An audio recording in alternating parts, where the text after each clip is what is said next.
नमस्कार साथियों। जैसे कि मैंने कहा था कि हम लोग 2 नंबर बनाने के बाद हिंदी का पहला पार्ट का क्वेश्चन आंसर देखेंगे। यहाँ पे अनुक्रमांक में क्या दिया हुआ है, यहाँ पे दिया हुआ है गद्य खंड, यहाँ पे दिया हुआ है काव्य खंड। काव्य खंड में हमारे पास 12 हैं और गद्य खंड में भी हमारे पास 12 हैं। चलिए देर न करते हुए हम आज गद्य खंड का पहला देखेंगे पाठ, जिसमें क्या दिया हुआ है। यहाँ पे हम देखे हैं कि पहला यहाँ पे दिया हुआ है भीमराव अंबेडकर श्रम विभाजन और जाति प्रथा। ये है, इसके लेखक है भीमराव अंबेडकर और ये एक निबंध है। यहाँ से क्वेश्चन उठ सकता है, जाति प्रथा कैसी विधा है। यहाँ पे जाति प्रथा और श्रम विभाजन का मतलब एक ही है, तो यहाँ से क्वेश्चन आपको आ सकता है, श्रम विभाजन और जाति प्रथा किसकी विधा है। तो ये यहाँ पे दे देगा ललित निबंध, भाषण, निबंध और एक और दे देगा इनमें से सभी, ये सब दे देगा यहाँ पे। तो आपके यहाँ पे निबंध में टिक लगाना है, तो आपका यहाँ पे सही हो जाएगा। चलिए बिना देर करते हुए हम पहला भीमराव अंबेडकर का जीवन परिचय देखेंगे, उसके बाद इसका क्वेश्चन आंसर हम बनाएंगे। चलिए देखिए, यहाँ पे दिया हुआ है हिंदी पाठ 1 निबंध भीमराव अंबेडकर। भीमराव अंबेडकर को हम बाबा साहेब भी कहते हैं। बाबा साहेब भीमराव अंबेडकर का जन्म 14 अप्रैल 1891 ईस्वी में महू मध्य प्रदेश के एक दलित परिवार में हुआ था। एक दलित परिवार में इनका जन्म हुआ था। कब हुआ था? 14 अप्रैल 1891 ईस्वी में। ये महू मध्य प्रदेश में एक दलित परिवार में इनका जन्म हुआ था। उनके पिताजी का नाम है रामजी मौलोजी सकपाल। ये इनके पिताजी का नाम यहाँ पे आ सकता है, इसको भी आप लोग नोट कर लीजिएगा। इनकी माता का नाम है भीमाबाई। भीमराव अंबेडकर उनकी 14वीं संतान है। शिक्षा, इनकी शिक्षा हुई है अर्थशास्त्र से विदेश जाकर न्यूयॉर्क अमेरिका, लंदन इंग्लैंड। भाषा का ज्ञान, इन्हें 9 भाषाओं का ज्ञान था। इन 9 भाषाओं में कौन सी है हम आपको ये बताने जा रहे हैं। पहला यहाँ पे होगा हिंदी, दूसरा होगा यहाँ पे पाली, तीसरा होगा संस्कृत, चौथा होगा यहाँ पे जर्मनी और पांचवा फ्रांच और छठा होगा यहाँ पे हमारे पास अंग्रेजी, सातवां मराठी, आठवां फ्रांसीसी और 9वां गुजराती। यहाँ पे हम आपको ये आप नोट कर लीजिएगा, यहाँ से क्वेश्चन उठ सकता है। ये पूरा आप लोग बहुत अच्छे तरह से नोट कर लीजिएगा। चलिए इसके आगे हम देखते हैं। इनके प्रेरणादायक स्रोत थे, ये किनके प्रेरणा के स्रोत थे। ये देखिए, ये बुद्ध के थे, कबीर के, ज्योति फुले, ये इनके सब प्रेरणा स्रोत है। इनकी मृत्यु 6 दिसंबर 1956 ईस्वी दिल्ली में हो गई थी। यहाँ पे भी क्वेश्चन उठ सकता है, इनकी मृत्यु कब हुई थी। ये हम यहाँ पे लिखेंगे 6 दिसंबर 1956 ईस्वी दिल्ली।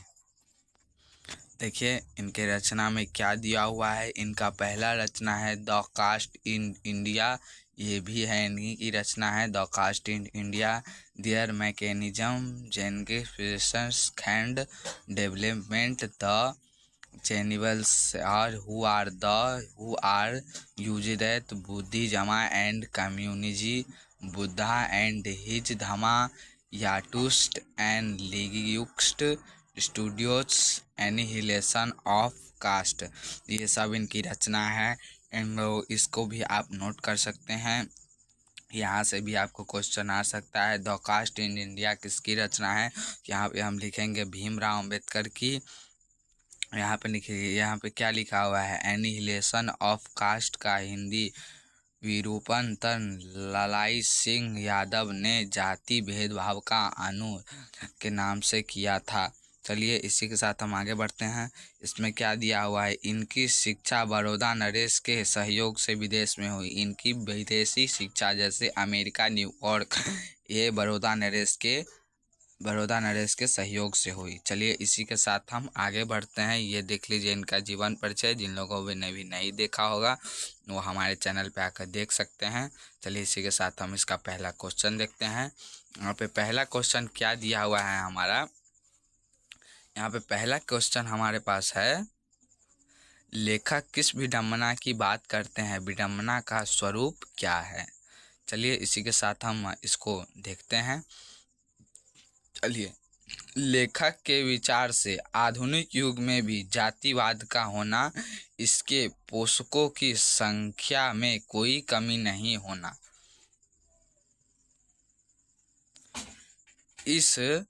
इस तरह की प्रथा को बढ़ावा देना विडंबना माना गया है।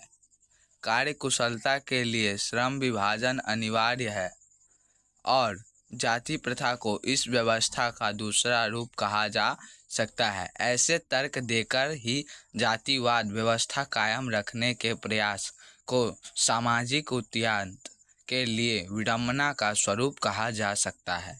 चलिए इसी का हम पहला क्वेश्चन देख सकते हैं। चलिए अब हम दूसरा क्वेश्चन देखते हैं। यहाँ पे क्या दिया हुआ है, यहाँ पे लिखा हुआ कि जातिवाद के पोषक उसके पक्ष में क्या तर्क देते हैं। लेखक ने जातिवादियों के तर्क को आपत्तिजनक कहा है। ये लेखक जो हैं जातिवादियों के तर्क को आपत्तिजनक कहा है। जाति प्रथा में श्रम विभाजन के साथ साथ श्रमिक विभाजन भी हो जाता है। हाँ, ये बात सही है। यहाँ पे जाति प्रथा में श्रम विभाजन के साथ साथ श्रमिक विभाजन भी हो जाता है। लेखक की दृष्टि में यह आपत्तिजनक स्थिति है। लेखक की दृष्टि से यह आपत्तिजनक स्थिति है। चलिए आपके नज़र से क्या है वो कमेंट में बता सकते हैं आप लोग। चलिए हम आज इसका 3 नंबर देखते हैं।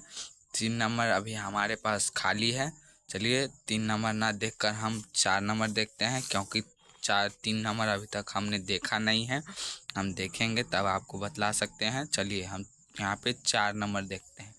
यहाँ पे क्या लिखा है, जाति भारतीय समाज में श्रम विभाजन का स्वाभाविक रूप क्यों नहीं कही जा सकती है। चलिए यहाँ पे हम देखते हैं, भीमराव अंबेडकर ने श्रम विभाजन और जाति प्रथा, क्या भीमराव अंबेडकर ने श्रम विभाजन और जाति प्रथा को नहीं माना था?